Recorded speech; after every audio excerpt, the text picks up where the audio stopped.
Le palmarès du 30e Festival de Cannes a été accueilli sans passion. Le Festival 77 s'est donc achevé comme il avait commencé, comme il avait vécu, dans une certaine morosité. Je vous rappelle que la Palme d'Or est allée au film italien Padre Padrone de Paolo et Vittorio Taviani.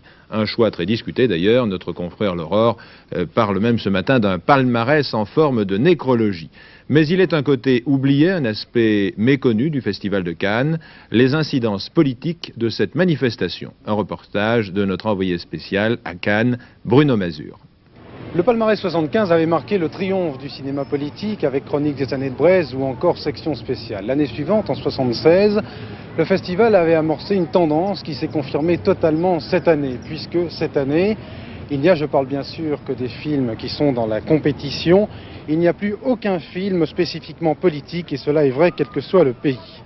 Mais tous ces films sont au deuxième degré, profondément politiques. Simplement, les thèmes sont camouflés, sensibles à travers des destinées d'hommes et surtout de femmes, dans un environnement historique précis. La crise des années 30, le fascisme ou l'émancipation féminine actuelle. Godard a dit que tout film était politique. Donc, je veux dire que déjà de mettre des films de femmes dans le festival, c'est un fait politique. Il y en a d'autres. Je veux dire, vous savez, c'est pas forcément parce qu'on crie très fort qu'on fait de la politique. Je ne crois pas du tout. On peut le faire à voix basse, mais d'une façon tout à fait efficace. Cela donne toute une série de films lents, sévères, intimistes. Deux raisons à cela, ces films sans figuration et en décor naturel coûtent beaucoup moins cher, mais il y a autre chose. On s'est aperçu, et ça c'est très révélateur de Cannes 77, qu'un problème politique ne prenait toute son acuité que lorsqu'il passait par, si vous voulez, le crible du bonheur individuel. Je pense que la politique en 77 en est à ce point où la question du bonheur et du bonheur pour les individus devient peut-être le problème politique numéro 1. Et que c'est justement tous ces films-là qui traitent de destin individuel, un homme, une femme, une famille, etc., qui posent peut-être les problèmes politiques les plus importants.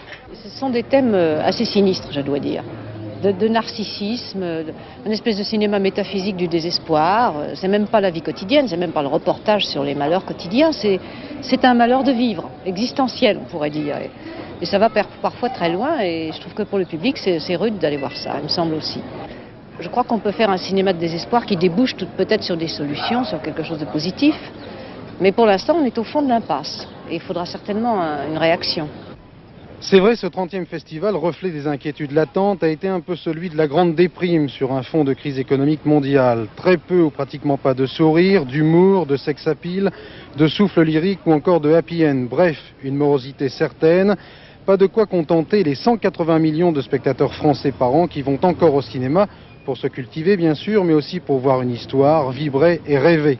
Cela à l'heure où on annonce une baisse de fréquentation de 12% pour le premier trimestre.